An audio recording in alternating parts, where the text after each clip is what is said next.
At this time of year, there's no foliage on the trees, therefore there's very little cover. It's fiercely cold, several degrees sub-zero. It's difficult to survive. The ground is solid, so you can't dig trenches.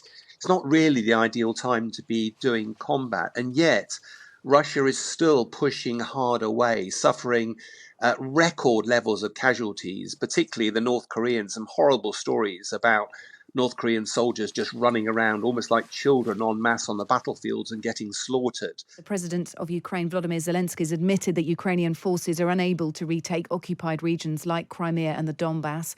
In an interview with French newspaper Le Parisien, Zelensky said that only foreign diplomatic pressure could force Russia to withdraw from occupied territories. Sean Bell is a military analyst and joins us this evening. Sean, hello to you.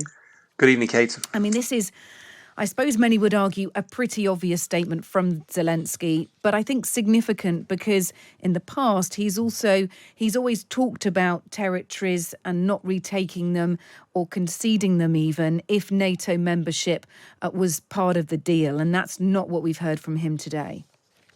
No, but I think we have to, there's a lot of flotsam around this. The Trump effect is the main one, that Biden's philosophy has always been not to let Ukraine lose, whereas President Trump's made clear he wants to stop the war.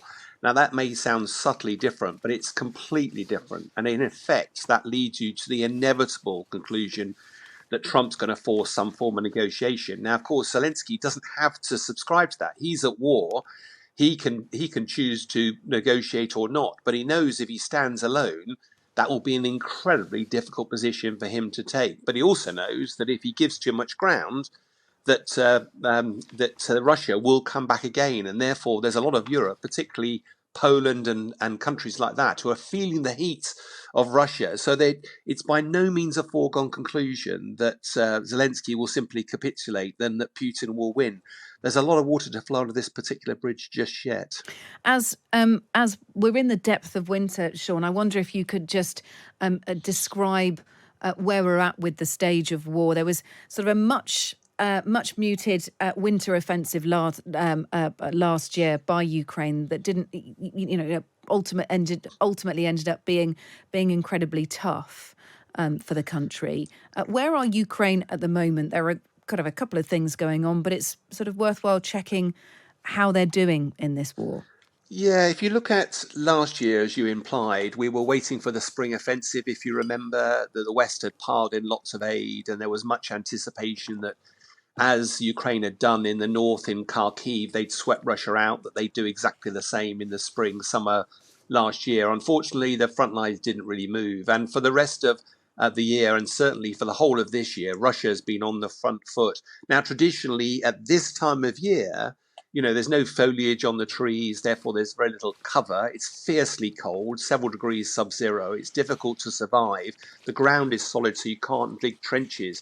It's not really the ideal time to be doing combat. And yet, Russia is still pushing hard away, suffering record levels of casualties, particularly the North Koreans. Some horrible stories about North Korean soldiers just running around almost like children en masse on the battlefields and getting slaughtered. But all of this appears to be Putin just pushing as hard as possible to get as much territory as possible in anticipation of a 20th of January opportunity for conversation.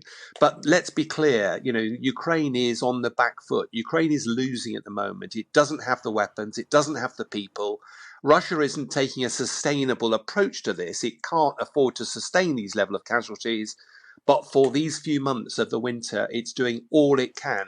And I think almost certainly preparing itself for what it hopes will be a joyous occasion when it will be able to bring the war to a close, but also secure the 4 regions, the land bridge from Russia down to Crimea, and then declare victory back in Russia.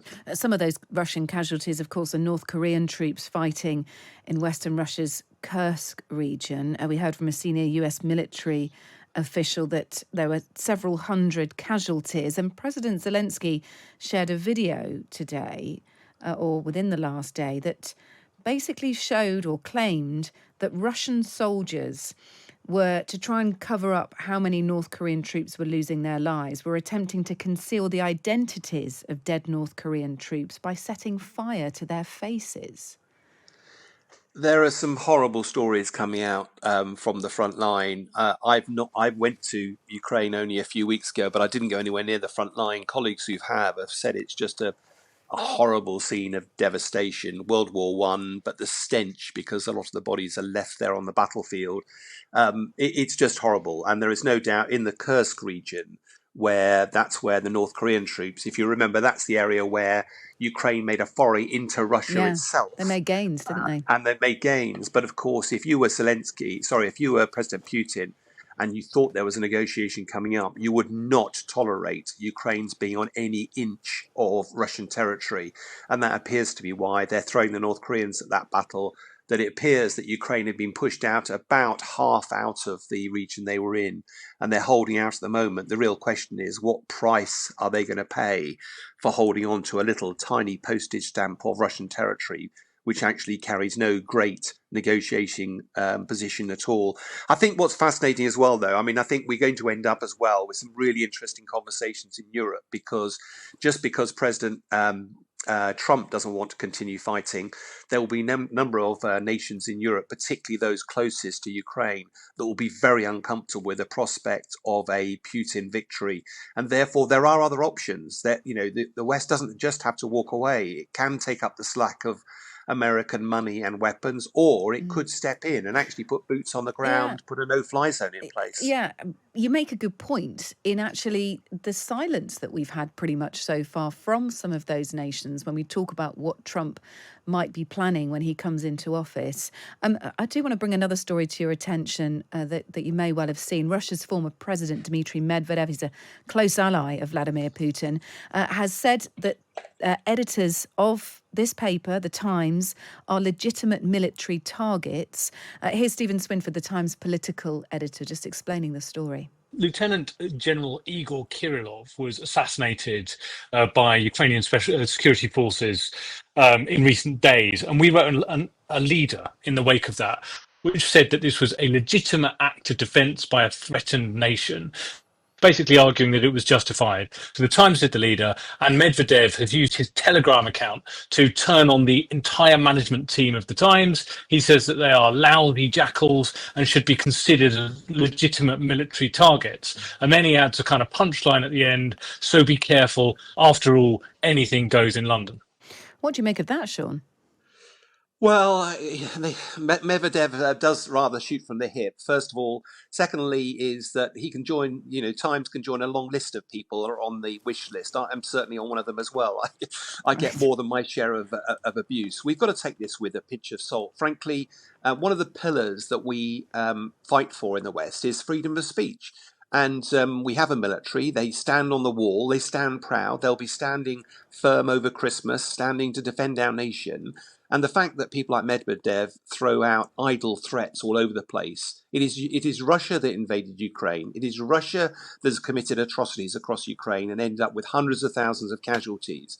And it is Russia that continues this brutal campaign.